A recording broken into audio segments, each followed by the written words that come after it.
All right, can everyone hear me okay? I think you should be able to. So what I want to do here is, instead of jumping straight into the homework, I just want to talk a little bit about how the homeworks went, and I want to then say a little bit more about realizing, talking to some of you and reading over the homework again, I was not as clear as I could have been. And so what I want to do is, I think what I tried to do last time to a certain degree, and this was my fault, I tried to explain what arguments were without explaining a little bit more about why arguments are a thing or why we should care about them. So what I want to do this class is talk about I want to start the class by talking about why we have arguments, what the point of them is, and then use that to go back to the homework and say a little bit more about why certain things were arguments, and a little bit more about not just looking for premises and conclusions, but what it means to be a premise and what it means to be a conclusion. So, but before anything else, I just want to say homeworks went quite well. I was actually very happy with them. I think you all understand them. And a lot of the ones which I think people had trouble with, I think a lot of them were a sign that I did not explain things as well as I could have. And you were having trouble on the ones that you were supposed to have trouble on, or at the very least, I, going back to them, looked and was like, oh yeah, I see why you had trouble. So there were a few that everyone got complete credit on. Also, you got 2 credits for giving me 2 points out of 8 for giving an answer. So I was pretty lenient. I don't want these to crush you all. These are supposed to be a learning opportunity, not a way to make your lives miserable. So, and it's going to keep being like that for the semester. Like, I don't want your grades to be made or broken on the homeworks. But so yeah, starting off, I'm just going to talk about where does reasoning, or where do arguments fit in? Why are arguments a thing? So let me erase this. So I think I touched on this a little bit last time, but basically, everyone in the world, we want to survive. We want to have happy lives. Nobody wants to walk outside after this class and get hit by a bus. Like, no one's trying to do that. So if we want to get around and survive and not get, killed horribly or have bad things happen to us, we need to know, amongst other things, what the world is like. Or to put it in terms of big fancy philosophy terms and also everyday talk, we need to know what's true. We want to know what things are true, what things are false. And the more true things you know, the better you can get around. If I know that it's true that certain dogs bite, then I'm not going to go up to a stranger's dog. Why is it that children are always getting bit by dogs? Children don't know yet that dogs can bite. They're little kids. They walk up to them. They're like, oh, cute dog. Look, fluffy. And they stick their hand in its mouth and gets bitten. Or like, if I don't know, another thing is, if you go to the United Kingdom, back when we were allowed to travel the world, or if we travel the world again, here's a fact which is useful to know. They drive on the opposite side of the road. Why is that a useful fact to know about the United Kingdom and Australia? Even if you're not driving, why is it useful to know which side of the road they drive on? You're crossing the street in New York. Which direction do you look first? Right. Forward. Basically, if you step out onto the street, the first direction the car is going to be coming from, the moment you step out here, is going to be which side? It's going to be driving on the right, so it'll be coming from your left. So you're going to look this way and go, oh, there's a car right there, I shouldn't step out. If you're in the United Kingdom and you do this and you say, oh, there's not a car there, I can step out, what's the problem with this? Well, the car's coming from that direction, and all of a sudden you're splat. And so if you don't want to go splat, you need to know which side they drive on, what's true about the United Kingdom. So the more information you have, the more true things you know, the better you can get around in the world. And now, we all want to know true stuff, but how do you get more true information about the world? How do you know what's true? Well, there's basically 2 ways of doing it. Way number 1, and we're going to do this right now. This is a class test, whether you're awake time. Is the sun still up where you are right now? This is your test. Yes. Yeah. How do we know that it's still up? Can see it. Yeah, you can see it. It's direct. It's immediate. You open your eyes, you look, and you're like, oh, yeah, there's the sun. The sun's still up. That right there is direct observation, or we can call it perception or anything like that. This is the easier way. So, how do you know you have hands? You look at them. How do you know that something, like you have a pain in your foot? You feel it. It's just, you know it immediately and automatically. How do you know you're hearing things right now? Well, you're just hearing, you're hearing it. I'm making noise. You see your screen. But there's another way, because this way can't get you everything. Not every piece of information you could want to know you can get from direct perception. So for instance, you might want to know what time the sun is going down. Well, you don't know that yet because you can't see it going down. You're going to have to try to get it some other way. Or you might want to know, is it supposed to rain tomorrow? Or something like,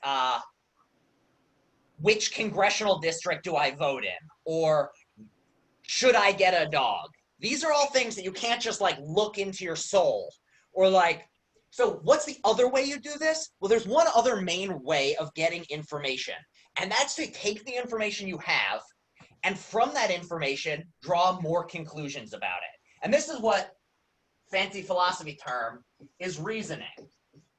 And all it is to reason is just to think in a way in which you take things that you take to be true or know to be true, and then you add them together to draw more conclusions. So for instance, here's something that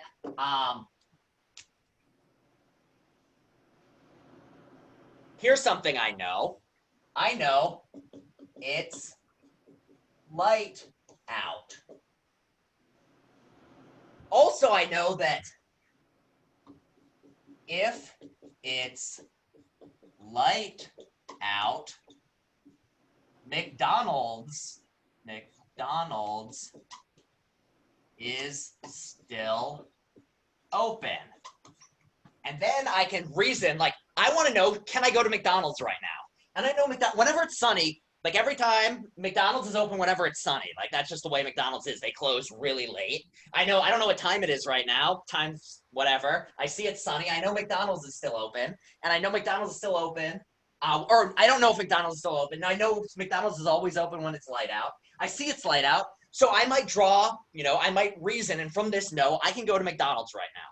So I'm going to go, I'm going to go to McDonald's. McDonald's is open. So I may at the beginning not have known that McDonald's is open and whether I could go and get some food there. But now I've paused for a second and I've thought and I've said, it's still light out. I know that anytime it's light out, McDonald's is open. Therefore, I know McDonald's is open. This is just what reasoning is. Now, this should also look kind of familiar given what the homework was. What else might we call this thing? Or what was the big fancy word we were using to describe this sort of structure? Conclusion. So yeah, this down here is the conclusion. And what are we going to call these little ones? Premises. These are just premises. And all of this together is just an argument. And so all you can think of what an argument is it's a structure of thought that a person might use to gain information that they don't observe directly. So it's about drawing a conclusion and knowing something true that you didn't know before and doing it on the basis of things you do know. So for instance, if I want to know whether whales have hair, I've never gotten up close and seen a whale, or say I've got a friend who's a whale and his name is Freddie the whale, and I don't know if Freddie has hair, and I want to go Freddie, hey Freddie the whale, do you have hair? What I might do is I'll go, Freddie is a whale, whales are mammals, and I read somewhere in a biology book that all mammals have hair, so Freddie the whale must have some hair. So even though I don't go and see Freddie the whale, I can still conclude that from these premises of Freddie's a whale, all whales have hair, or all mammals have hair and whales are mammals, I can know that Freddie the whale has hair. So this is why what arguments are for. Is there a way, there's basically a structure where if you follow thinking in this way, where you go one after the other, you're guaranteed to be able to get some true information. So using this, going back to the homework, what we can do is talk about, in this context, we can now see with some of the homework assignment questions that were a little more difficult, why they were or were not an argument. And the best way to try, I guess, to approach this and think, is this an argument, is think, if somebody were using this, is there some, if they had some of this information that's written down, if someone were to say this, would it be an indicator that they are using some things they know to draw conclusions about further true things that they don't yet know? And so I just want to go through the homework real quick. So for the first one, where is it? I don't want to screen share because I'm terrible at screen sharing. And I also want to be able to use the board. So I'm just going to read it out. And if you've got the homework in front of you, feel free to pull it up. So the first one is, I don't cook, I don't clean, but let me tell you how I got this ring. Is this an argument? Well, if it's, say that again. No. No, it is not an argument. That is the correct answer. And why is it not an argument? Well, the reason is if somebody were saying these things, they're not trying to learn whether or not they got a ring on the basis of that they cook, don't cook, or clean. Rather, they're just saying three different things that are true. If it was an argument, it might be something like, I cook really well. Somebody who cooks really well is often desired as a partner. Therefore, I probably have this ring because of my cleaning abilities or something. But this whole song, for those of you, I mean, I'm sure some of you know where it came from, but this is not in any way, so yeah, not an argument. It's just a certain individual saying some facts about herself. All right, number 2, no one in my family has gotten COVID. That proves we're very special. Now, one thing I want to highlight about this one is something we need to separate, and what's going to come up more in the rest of class is that there's a difference between something's being an argument and something's being a good argument. And so part of the reason I wanted to include this one is it helps us highlight the difference between being an argument and being a good argument. So, is this one an argument? It is an argument, but it's a really crappy one.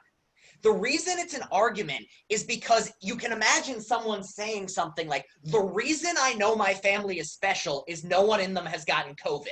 And like, you know, just special people, like if you don't get COVID, you've got to be special. Now, clearly this is a bad argument. Getting COVID or not has nothing to do with being special. It's a stupid argument, but it's still technically an argument. And these are the sorts of arguments you sometimes, you know, these are the sorts of arguments you might find someone put in the comments section on YouTube. So just to highlight, it's not a good argument, but it's still an argument. And this is important to keep in mind. And this one is going to be clear as the semester goes along for why it's an argument. Number 3, it is an argument. It's an argument because, again, you can imagine this being said by someone who's trying to figure out, have I ever eaten sheep brains before? And this person thinks to themselves out loud, like, well, have I eaten sheep brains? I can't remember. Well, if I don't remember, then I probably didn't do it because I feel like if I ate sheep brains, I definitely remember it. Therefore, I concluded I haven't eaten sheep brains. So that is an argument. Number 4 is also an argument. It is also an argument where this one was a little tricky. People had trouble identifying the conclusion versus the premises. So remember the premises as opposed to the conclusion. If you think about it in this reasoning way, the premises are now the things you already know or accept, and the conclusion is the additional information you're trying to find out is true. So in this case, it's if somebody were trying to make this claim, what they're trying to convince you of, or the information they're trying to give you, is the fact that the French were crucial in the victory. The other things are facts that they're telling you based on historical record. So just to be clear, the conclusion in this one was the first sentence. If you got those wrong, you only got a point or so, or 2, I think it was 2 points off. Number 5, this one was tricky for people. So even if you got it wrong, I only took off half credit instead of full. And the reason why is because there is something, first off, as it's written, Jack and Jill rolled down the hill, it looked painful. That is not an argument as it stands. The reason is, and this is why it's helpful, and I think part of the reason why people had trouble with this is I didn't explain it in this way. And so the reason that I'm saying that it's not an argument is because the conclusion being drawn, there's no conclusion here that is being drawn, like additional information that is getting pulled from the fact that Jack and Jill rolled down the hill. So if you know that Jack and Jill rolled down the hill, this doesn't mean that it looked painful. If you think it looks painful, it's because they hit their head, or Jack has concussed. And so the difference here is, for it to be an argument, is the conclusion has to be some additional piece of information that is designed to follow from this. So this is just Jack and Jill describing their lives, or somebody describing watching Jack and Jill roll down the hill. You could, and the thing is, there is another argument in the background here, because generally when people roll down hills, especially as adults, I don't know how kids do it. Like, how many of you, did any of you roll down hills as a kid? I feel like it was really fun. You get up, it was dizzy. Now I just puke everywhere and it's no fun. But as a kid, I feel like rolling down hills. But if you, Jack and Jill rolling down a hill, it is likely that it was somewhat painful for somebody. But your evidence for it, in this case, if anything, is going to be direct observation of the sort. You see Jack like grabbing his foot, or you see the bones sticking out, or something that happened when he rolled down the hill. It's not the fact that he rolled down the hill that leads to the conclusion that it was painful. So that's why this one wasn't an argument. 6, children should not go back to the school in the fall. It puts teachers at risk. This one was an argument. But again, the conclusion was the first sentence. And just as a highlight, if you're ever wondering whether something's an argument, it's generally pretty safe that if it includes the word should somewhere in it, then it's going to be an argument. Because whenever someone's saying you should do something, they're not just describing a fact about the world, they're adding something to it. And they're usually trying to say, this is something you should do, and here's the reasons for it.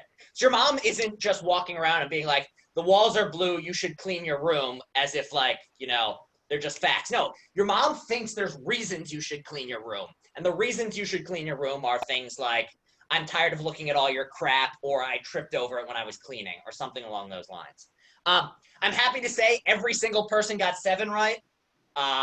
Everyone knows 7 is not an argument. It's just a campaign motto and a red hat slogan. Number 8 is one that got tricky. Number 8, where does it come from originally?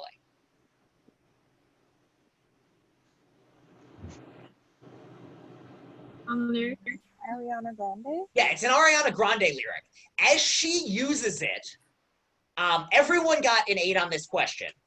And the reason why is because it's from an Ariana Grande lyric. In the song, she's just describing her ex-relationships, or her former relationships, her ex-boyfriends.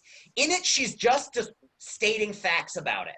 So as she intended it, so my guess is everyone who's listened to the song knew that this is not an argument, and most people put that. However, the interesting thing is, if you don't think of it in the context of the argument, it's not exactly clear that she's not making an argument. Because you can imagine somebody making a really crappy argument that the reason they now listen and laugh is because they wrote some songs about Ricky, and that they once thought they were going to be in a relationship with Sean, isn't that just so laughable that they thought it was going to work out with Sean? Like, haha, Sean's the biggest asshole anyone's ever met.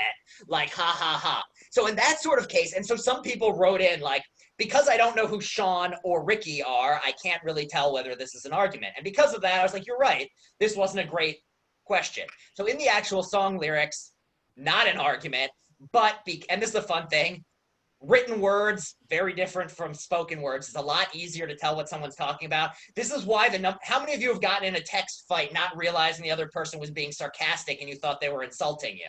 I feel like we've all done it.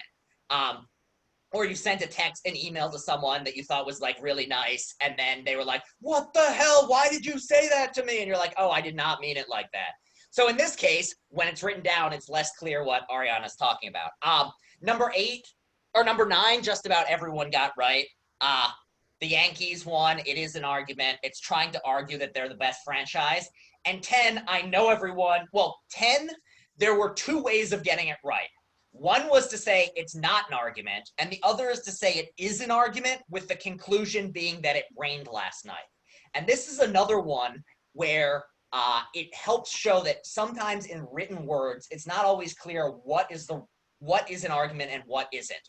Because you can imagine somebody coming along and just saying, here's some things I know. It rained last night. The ground is wet. I heard some thunder. And this person's not making an argument. They're just telling you some things. But you can imagine another person who's trying to find out, I don't actually know if it rained last night. How would I go about deciding if it rained?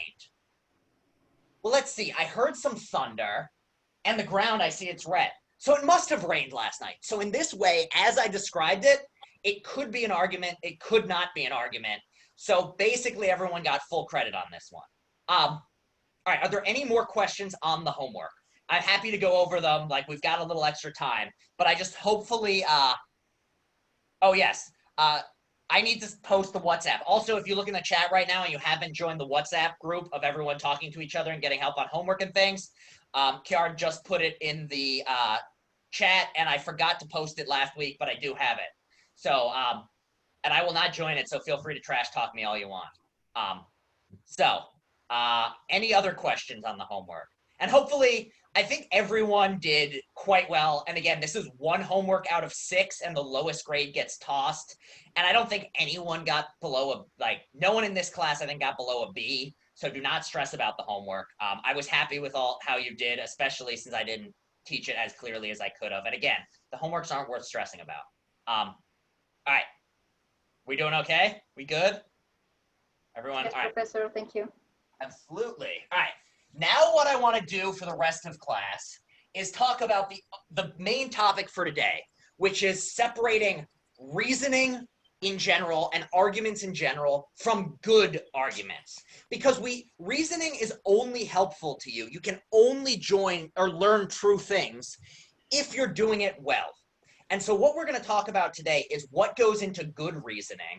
And therefore, once you know what good reasoning looks like, you'll be better able to avoid bad reasoning. And that's really what the second half of the semester is going to be about, is looking at, or the middle part of the semester is going to be looking at what in our everyday life is bad reasoning. How do we employ it? What does it look like? Why do we do it? So what I'm going to do now is just talk about, here's the good version. We'll talk about the bad version later. So in good reasoning, there's basically 2 things that go into good reasoning. One of the books talks about 3, but I think it's more helpful to just, for now, talk about 2 separate things. And one of them is the structure, and 2 is the quality of the premises.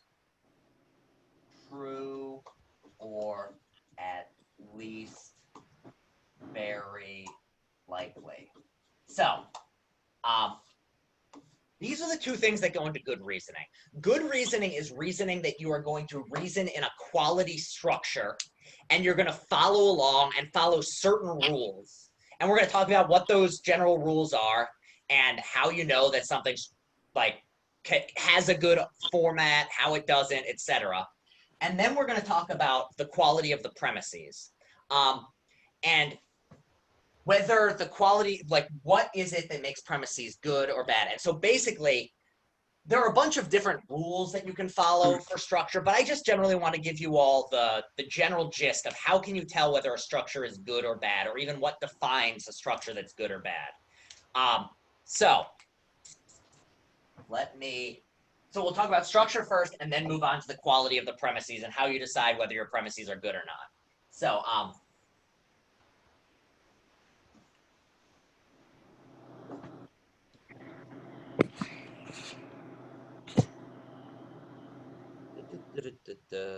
right. So having a good structure is basically this. A good structure is one where if the premises are true, the conclusion has to be true. So if you have premise 1 and you have premise 2, and both of them are true, no matter what they are, the conclusion is going to have to be true as well. A bad argument is one where you can imagine these premises being true, but the conclusion still being false. So what do I mean by that? Let's just go with a simple one. Here's a classic good argument. Premise 1. All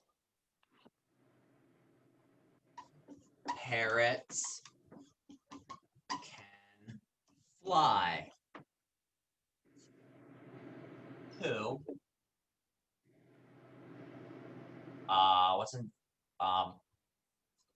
Bob is a parrot.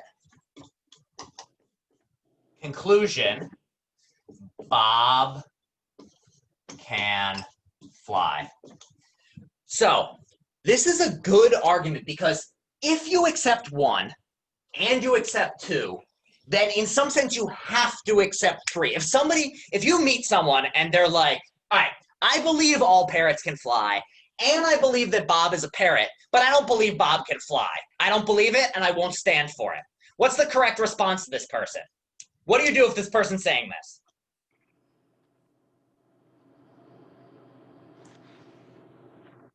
I'll give you a clue. This is what you do if a person says that. You can't talk to somebody who's not going to accept the basic rules here. Like if somebody says, I accept these first 2, but I don't accept that last one, like there's nothing you can do. This is a good argument. It's what we're going to call valid, and they're refusing to believe the conclusion. So a valid argument is just one where as long as the premises are true, the conclusion is also going to be true. And there are many ways for an argument to be valid. So this is one way. If all this and Bob is a parrot, then therefore Bob can fly. Here's just to go with another one.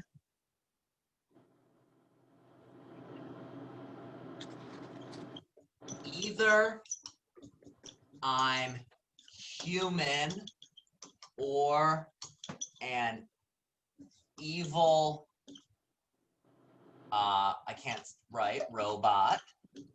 Premise 2, I'm not an evil robot.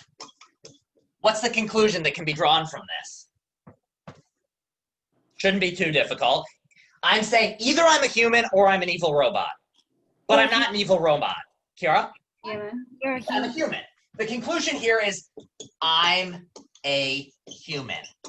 So all it means is so long as you accept 1 and you accept 2, then you also have to accept the conclusion. That's all we mean, and the word for this, as we said, is valid. And all it is for an argument to be valid is for it like this, where if you accept 1 and you accept 2, then on pain of not being someone anyone ever wants to hang out with because you're just insufferable, you have to accept the conclusion as well. And that's all, like, we have this big fancy word, validity. And this is philosophers and logicians use it in this special sense of to be valid is just if the premises are true, the conclusion has to be true. There are a bunch of other ways something could be valid, and I think most of them are things you can realize in your everyday life, and they're not too tricky. Just things like if one thing is true and another thing is true, then they're both true individually. Like if I'm wearing glasses and I'm holding a pen, then I'm also holding a pen. There was a voice peeking from somewhere. So if one premise is true and the other is false, does that mean that the conclusion is false? So that's a really great question, and that's the next thing I want to say, which is when we're talking about validity, it doesn't matter whether the premises are actually true or not. All validity is a matter of is the structure of the argument. And so the main thing to take away from this class is there's a difference between an argument being well structured and it's being a good argument. A good argument, or the more accurate word which we'll use, is sound argument. So you can think of valid as step 1, and then sound is step 2. So if you're trying to convince someone of something, you want your arguments to be sound. And what it means for sound is not only is it valid and have a good structure, also the premises are true. So something can be valid without being sound, but if it's sound, it's always valid. So in cases in which this comes up, I'm going to give you an argument that is perfectly valid, but all of you are going to quickly recognize it's not a good argument.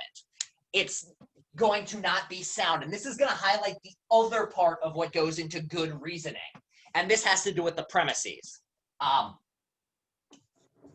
All pigs can shoot lasers out of their eyes. I'm a pig, therefore I can shoot lasers out of my eyes. So, is this argument valid? Remember, with validity, all we're looking for is if 1 is true and 2 is true, then the conclusion has to be true. So is it valid? Yes, I'm getting some nods, and it is valid because if it were the case that I'm a pig, and it was the case that all pigs can shoot lasers out of their eyes, then you know I can shoot lasers out of my eyes. But this isn't a good argument. Why not? Well, for the simple reason, I'm pretty sure the opposite of 1 is true. I'm pretty sure no pigs can shoot lasers out of their eyes. It would be pretty awesome. That would actually be really fun. Like, I feel like petting zoos would be a lot more interesting if pigs could shoot laser beams out of their eyes. It'd also be less crowded and probably like a war zone, and not many people would go to them. Also, to the best of my knowledge, I'm not a pig. I think I'm human and not a pig in like a human suit. Maybe I'm wrong, but I'm pretty sure this one's false too. But just because it's false doesn't mean that it's invalid. So to be invalid would be if I were to say this. All pigs can shoot lasers. Oh, I can't even spell. But some pigs can't shoot lasers out of their eyes. Therefore, I can shoot lasers out of my eyes. This is not a valid argument. This is just word vomit. This one, if it's true, this one also has to be false. So like this is just, you can't draw the conclusion that I shoot lasers out of my eyes from the conclusion that all pigs shoot lasers out of their eyes and some pigs can't shoot lasers. Like this doesn't make any sense. So this is an argument that is not sound, not valid, total crap. You can also, though, have an argument that has true premises and not be valid. So you can have an argument in which this is true, and yet it's not a good argument. And these are the ones that are really dangerous and you should keep your eyes out for. And these are the ones that we can look for on the internet. So these are the ones you should keep your eyes out for in political debates and things like that. So you see someone along here who says something like, let's think of one that's not too politically charged.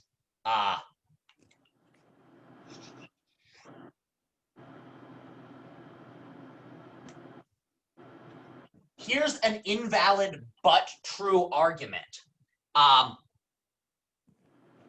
Or no, it's not. This is an invalid argument with two true premises. So here's one. Sometimes people use guns in self-defense.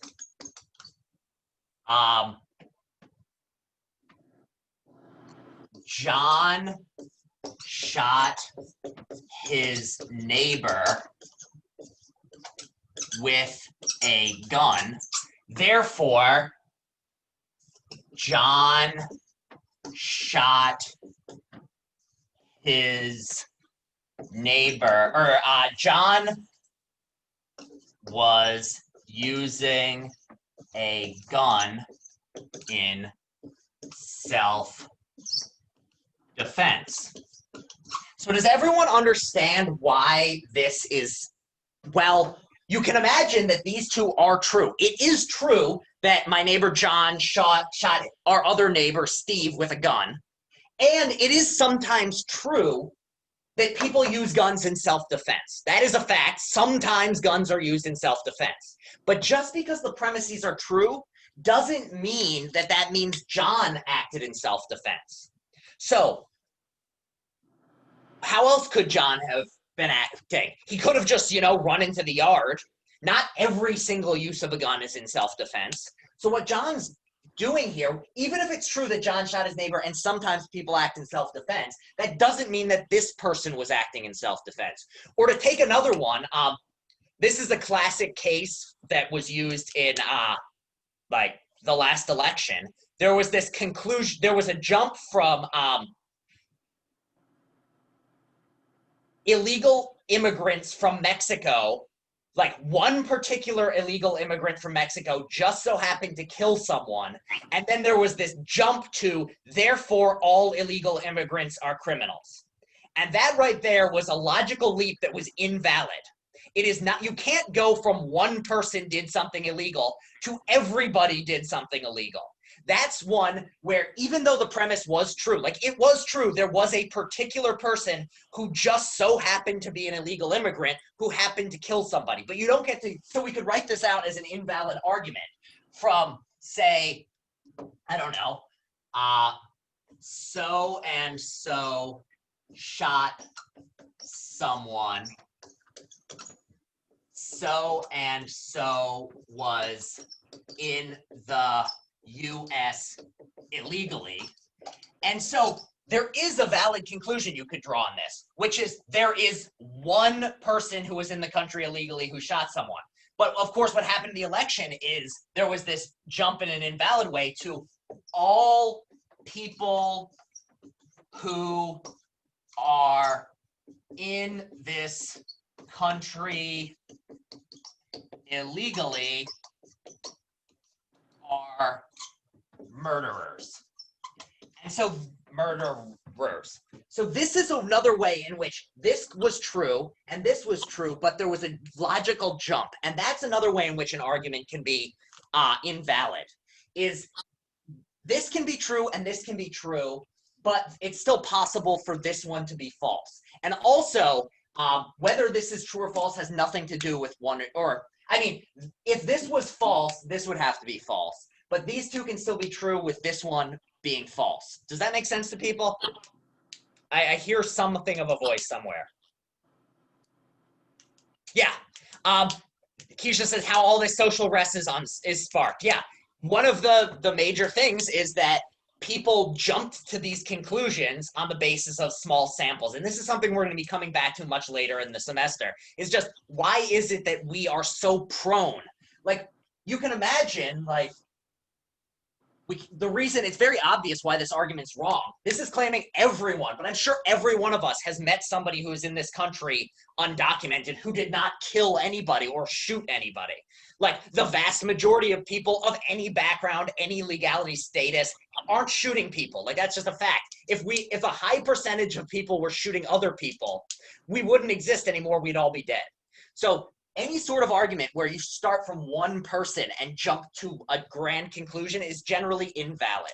So that's just to highlight what we mean by invalid. So let me just write out what I want to say here, just to kind of review. So validity is if premises are true, conclusion must be true. So that's the first one. The second one is soundness, or an argument is sound, is if valid and all premises are true. So soundness is validity plus true premises, and that's what you're always striving for. And good arguments will have will be sound. You want true premises and a true conclusion, and you want that true conclusion to come from the true premises. And this is what separates an invalid argument is anyone that isn't either of these. An invalid or a bad argument, it can either be invalid or it can be valid but have false premises. So I'm going to put, there are multiple ways of being bad as an argument. So we'll put bad over here. False premises, or not valid. So those are the two ways you can be bad. You can be bad by having false premises. So if I start telling you things that are false, and from those false things wanting you to derive truth ideas, then this sort of thing is not good reasoning. You don't want you can't know the truth. You can't get to something to know it's true on the basis of things that aren't true. You might guess lucky. Like, you can always guess lucky, but getting the right answer is not a guarantee that you reasoned well or you got there the right way. And then not valid. An argument is not valid where, as I said, it's possible for the conclusion to be true even if the premises were false. Or it's possible for the conclusion to be, if the conclusion is false, even if the premises are both true. So in the case of, you get from, my pet turtle bit me to all pet turtles need to be like killed and murdered because they're all biters. Like that right there, you're jumping too fast. Does this make sense? Hopefully this doesn't sound too crazy. And again, hopefully it's going to make a little more sense once we've done some in the book. But the basic idea of this sort of reasoning is just remember, keep in the back of your head what the goal is. The goal in anything like this, and why we're talking about this, is because to get around in the world, you want to be able to know new things all the time. And you want to make sure that the new information you're getting is true. And there's and the best way to guarantee that it's true is to either see it yourself or reach it in a way that you know is safe. So if I want to know, let's go with a nice good case. Imagine all of a sudden you're looking up here and I just start throwing up everywhere. I'm just vomiting all over the screen. It's a mess. I want to know, one thing I'm going to want to know in this moment is, do I have COVID? Do I have COVID? Is this a sign that I have COVID? And I don't know in this moment whether I have COVID or not. One thing I could do is what? Get tested. I could go and get tested. But say right now I'm alone where I am, and I want to know whether I can go back to a place where I'm going to be with other people. And I don't have anywhere to sleep tonight other than with these other people. So I'm going to have to figure out, do I need a hotel room or is it safe to go home? I can't figure this out by getting tested because the testing places aren't open tonight. So instead, I'm going to have to try to find some other way of testing whether I have COVID. And how might I figure out how this works? So we can imagine, here's one premise that I have. Here's my premise. I'm vomiting everywhere. And now I want to reach a conclusion. I either want to get to the conclusion, I have COVID, or I want to know whether I don't have COVID. So what might I do in this case? How might I go about finding whether I have COVID or not? And I can't get tested because they're not open. Any ideas for how I might do it? Wait, say it again, Armin? I can check if I have symptoms or... Yeah, one thing you might do is you might look and be like, does COVID even cause vomiting? Like, if I know that COVID is not, like, any single person who's had COVID in the past didn't throw up, then it's pretty safe that I don't have COVID. If it turns out that COVID does cause vomiting, then I should be worried. And to the best of my knowledge, I'm pretty sure COVID does not cause vomiting. It causes lots of other very weird symptoms. Are people familiar with the COVID toes, which has got to be the weirdest COVID symptom of all?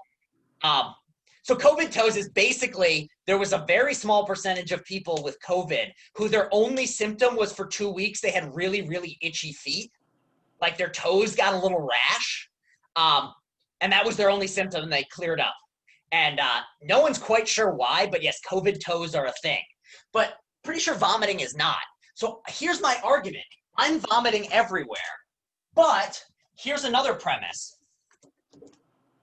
COVID doesn't cause vomiting. So therefore, I can safely conclude I don't have COVID. I have none of the other symptoms. Now, it's possible I do because maybe I'm not showing symptoms, but forget that. The fact that I'm vomiting in no way tells me that I have COVID. Why? Because COVID doesn't cause vomiting. So this is how I would use this in my everyday life. Jaylene has a question. So if it's worded wrong, then it could still be an argument in the conclusion. Let me think of the way to address this.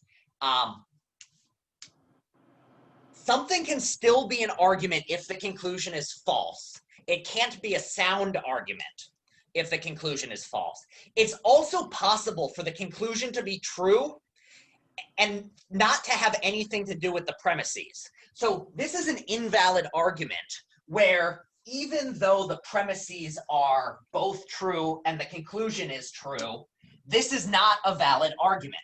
Because again, a valid argument is one where it's only true if the first two are true, then the third has to be true. And we can imagine in the argument I'm about to put up that even though it happens to be the case that 1 and 2 are true, if they were false, 3 would still be true. So or the conclusion would still be true. So let me put this up.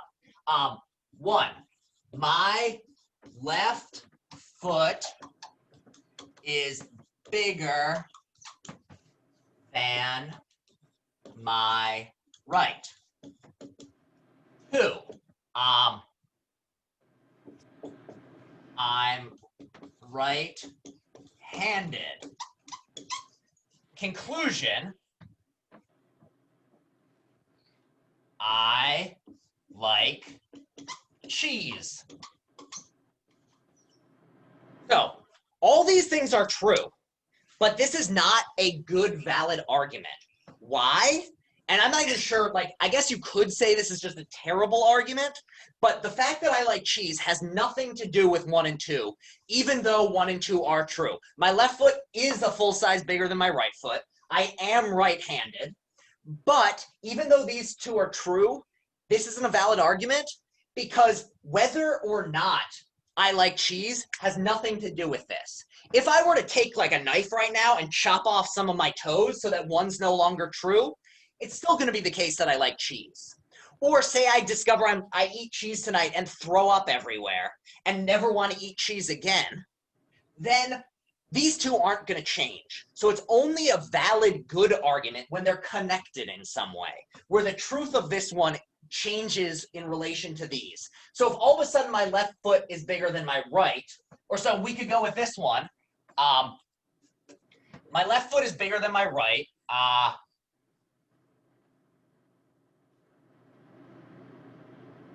My shoes don't. No, my left foot is bigger than my right. All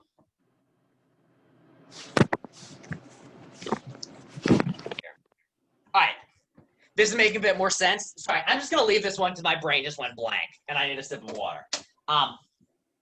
So we still have about 20 minutes. We probably won't use all of it, but are we all doing okay now with just the general idea? And again, this stuff should make more sense as we try it a little more. And as I said, the main thing I'm going to be looking for at the homeworks is that you're trying them and that we're learning.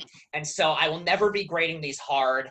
If it turns out that like most people are failing the homeworks, I'm just going to like throw it out because that means I'm failing, not you all are failing. So do not stress about the homeworks.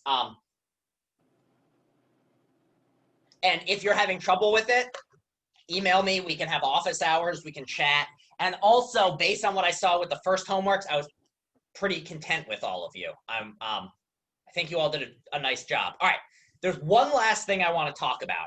And so this is in the book. There's actually 2 different types of arguments that can be good, or 2 different types of reasoning that give rise to 2 different sorts of argument. Does anyone know, based on the readings, what they are, what the names are? We can play hangman if need be. But I can't spell, so it doesn't go well sometimes.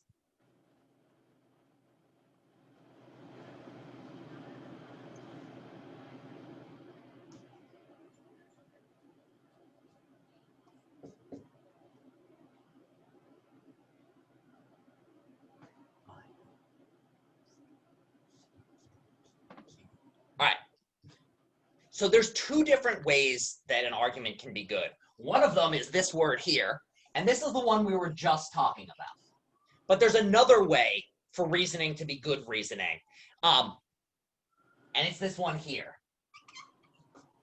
So I'm giving you all another 30 seconds to see if you can think of what it is, or look on the reading, or Google it, or something. Mostly I just need another sip of water because I'm very thirsty. Yes. Thank you, Keisha. It's inductive and deductive. So these are very, very fancy ways of describing two different things. So deductive. See, this is the problem. I don't have enough. I can't spell. Inductive. Oh, I got enough letters on that one. All right. So inductive reasoning versus deductive reasoning. The one we were just looking at was deductive reasoning. And the definition of deductive reasoning is it's reasoning in which it's a valid form of reasoning or a good form of reasoning in which if the premises are true, the conclusion has to be true. And this is the one we were just talking about. And this is the one that, this is the strongest type of reasoning and the strongest way of getting to it. Inductive reasoning, by contrast, is based on experience. Justin, you're mute. Can you mute first? Your thing just came on. Sorry. All right, so inductive reasoning is based on experience, and it's based on things that have happened before. So here is an inductive argument. Imagine you see a crow tomorrow or later today. What color is the crow going to be? Black. Black, yeah. Why are you thinking that the crow is going to be black? Because crows are black. Because crows are black. How many crows have you seen in your life? In real life? In real I life don't or know. in movies or in anything? I mean, a handful? I don't know. Yeah. And what color were they? Black. They were black. That's the way we know. What's going to happen if I turn around and punch the wall? I mean, You'll hurt your hand? that's going to happen, and it's a pretty cheap wall, so maybe there's going to be a hole in it too.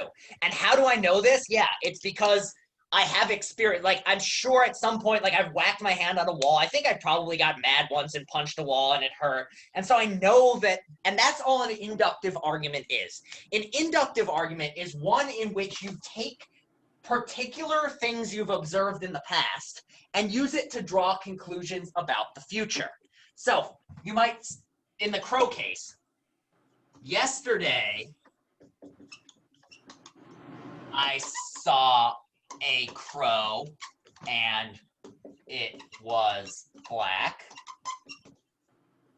2, the day before I saw a crow and it was black. 3, etc. 4, etc. 5, etc. So then the conclusion I draw is something like the next crow I see will be black. So this, does everyone see why this one is different from the last one? The last one is you take very general facts and combine them together to get a conclusion that is guaranteed to be true. With induction, it's a little bit different. I may have seen 1,000 crows and every one has been black, but am I guaranteed that the next crow is going to be black? Am I 100% certain the next crow is going to be black? So if we go back to, if we begin, here's a difference. Boom, boom, boom. 1, all crows are black. 2, the next crow I see is a crow. Conclusion, the next crow I see will be black. So both of these are reaching the conclusion, the next crow I see will be black. But they're doing it in different ways. This one is going individually by every crow I've seen and using it to draw the conclusion that the next crow is black. This one over here is starting with a general universal claim. All crows are black. From here, combining it with the fact that the next crow I'm going to see is a crow, and drawing the conclusion that the next crow I see is going to be black. So this is a deductive, this is an inductive. And of the two, this is the stronger one. Why? Why is the deductive stronger? Because if this is true and this is true, then this has to be true. But it's always possible that the next crow I'm going to see isn't black. Like, let me pull this up. If we're counting pictures of crows, that I'm about to disprove this case. So look at this little guy. See him? It's actually rather cute. It's a rather cute albino crow. This is the next crow you saw, and this crow was not black. So in this case, you would have been dumb to think that the next crow you're going to see is an albino crow, because they're very rare, and only, like, you run into them. I've never seen one in the wild, and only like a weird professor who looks up online albino crow is going to present you with an albino crow. So it's statistically far more likely that the next crow you're going to see is a black crow. However, that doesn't guarantee that it's going to be true. So this is the difference between inductive and deductive. Inductive is using past experiences to draw conclusions about the future. And it's generally a safe way of drawing conclusions. You can't get through the world without induction. Like, if every burger you've eaten before was delicious, then you're safe to conclude that the next burger you eat is going to be delicious. Or if you meet a million people who tell you, like, if I met a million people and every one of them told me I smelled, then odds are the next person I meet is going to tell me I smell. So that's a safe conclusion, but it isn't guaranteed to work. And so what you can think of, another way induction works is very often it's a way of drawing general conclusions. So yesterday I saw a crow and it was black, blah, blah, blah, blah, blah. All crows are black. So this might seem safe, but it's not. This is too strong of a conclusion because, again, there's always a chance that there's going to be a couple crows that aren't black. So when you're looking at an inductive argument, it's important and valuable. And the way you make an inductive argument better is you get more samples. So if I drop this pen once, I'm not, like, if you drop something in front of a baby, like you go boop, and the baby looks at it, it doesn't necessarily know. Like, it's not going to be very safe for the baby to predict it's going to fall the next time. This is why babies love things like peekaboo. Like, why does the baby love peekaboo? Because if I go like this, you all know my face is still here. Like, it's not, yeah, it's boring for you. You all know it. But a baby, it's a baby. It doesn't get it. So that's why you can play peekaboo with a baby. It doesn't have the experience. It hasn't built it up. But an adult human has the inductive background to know that if I, like, you know, I go over here, I'm still here. Just because I'm off screen doesn't mean I'm dead. A baby, you know, babies, this is why it's so much fun. Like, whenever you get around a baby, just like do all sorts of things you can never get away with adults, and endless entertainment for everybody. Plus the parents will be happy that someone else is entertaining their baby. But yeah, that's what an inductive argument is. So there are these, a question. yes, Megan. So technically, for the deductive one, it's not true. The premise actually isn't true, but as far as we know, it is true, so that's what counts. So this is actually, that's a really great point. So technically this side is a valid but not sound argument. The reason being that number one is technically not true. This is actually false. Our little friend over here proves that it's false. This little guy over here proves that it's false. This little guy, did anyone else get the reverb? Sorry, that was really strange. I thought Justin had my voice there for a second. So all crows are black. This one is technically, it's very reasonable to accept, but it's not technically true in the way that, like, all even numbers are divisible by 2 is true.